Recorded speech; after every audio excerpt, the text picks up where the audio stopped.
in serious condition. According to police reports, officers responded to a shooting near 3rd and Pike at around 2:30 Friday morning. Witnesses reported a man fleeing the scene, but officers were unable to locate the suspect. The shooting victim, a 36-year-old man, was treated at the scene and transported to Harborview Medical in serious but stable condition. Weather today will be warm, as it will be for the next couple of days, with temperatures near 90. Clear skies for the rest of the day. Find out more about your favorite people here on the radio.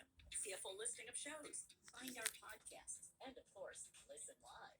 Do it all online anytime at nwnewsradio.com.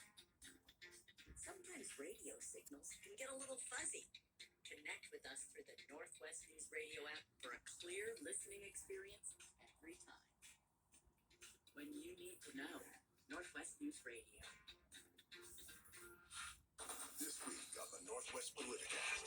As the World Cup begins, what does it mean for Seattle and the country? Thinking about the politics of soccer and the use of sport as a tool for economic development and also a tool of diplomacy. Plus, security will be extraordinarily tight, especially when Iran's team comes to town. There will be a zero-tolerance policy that we have in effect, and we will be aggressively pursuing violators of those laws. And combating violence and prostitution in North Seattle. We also heard from the city attorney who said she's trying to get extreme risk protection orders to try and get guns out of the hands of both pimps and the Johns if they're found up there with guns. And now, here's Northwest News Radio's Jeff Polchala.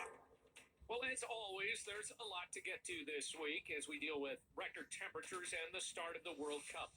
But oddly enough, athletics is where we're going to begin.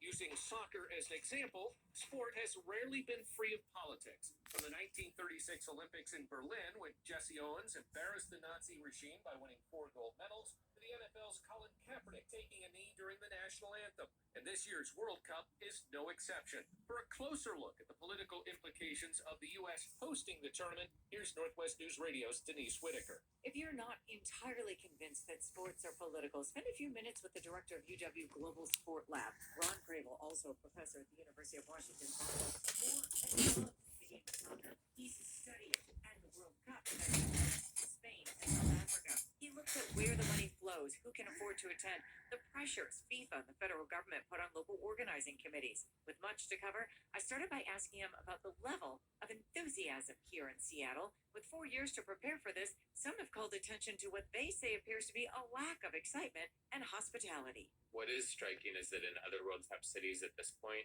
it would be unavoidable. Every restaurant you would walk into, every street you would walk down, there would be World Cup stuff going on, songs playing, flags up, all sorts of markers of it. So I do think it's less, like right now, it's sort of less pervasive than it is in other cities or would be in other cities. But I also think that the city is getting there. I think there's a building excitement, a building vibe.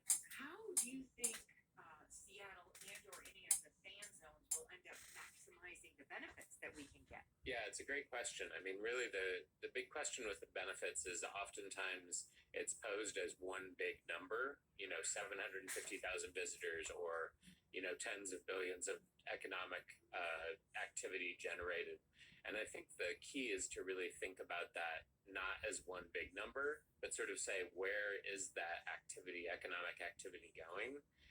Who is it going to? Is it small local businesses that are benefiting, or is it large corporations that are benefiting? Is it being extracted into FIFA?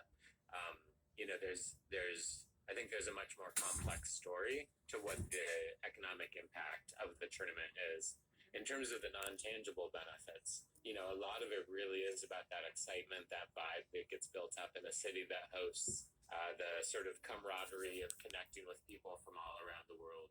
And so part of the question is if that will really take hold, if people in Seattle will have a chance to really connect with people from all over the world. I'm speaking with Ron Grable, professor at the University of Washington, Bothell, also director of the UW Global Sport Lab. So, Ron, studying sports, you originally started